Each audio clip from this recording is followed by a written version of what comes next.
what is the definition? Who are the Khawarij?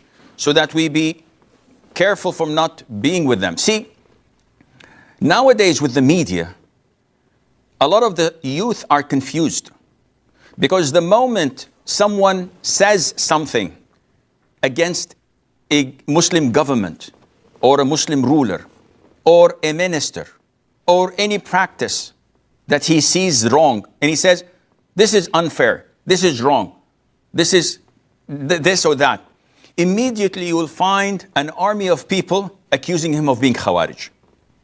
And this is totally unfair, un-Islamic, because you cannot label someone to be a hypocrite or to call him as a kafir.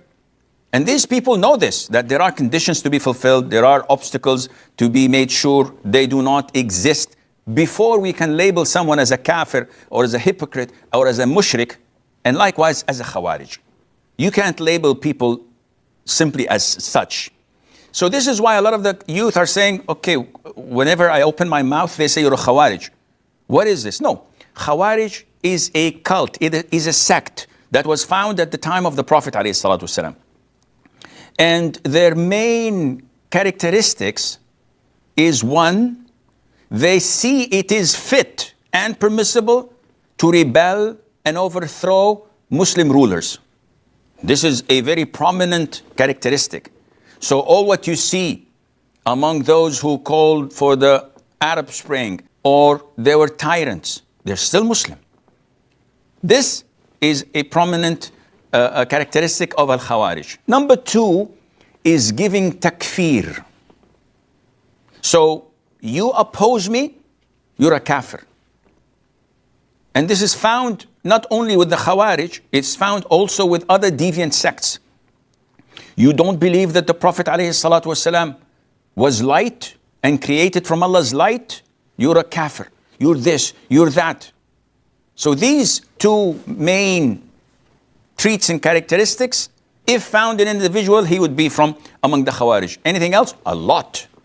If you study their literature and how they think, you will find that they have no problem in killing Muslims and being in truce with the non-Muslims. You will find that they have no problem in taking your money unlawfully or anyone else who's not with them, because they think that all of them are kuffar and their wealth, their blood is all halal for us.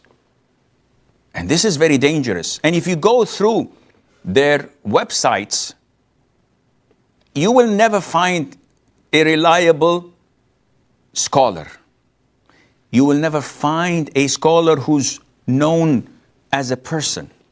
All what you will see is Abu Hatim al-Zarkashi, Abu Mujahid al-Tunisi, Abu Abdullah al-Najdi. Nicknames. Who are they? I don't know. And you will find articles, PDFs, pages and pages of quotations here and there. You don't know who wrote them.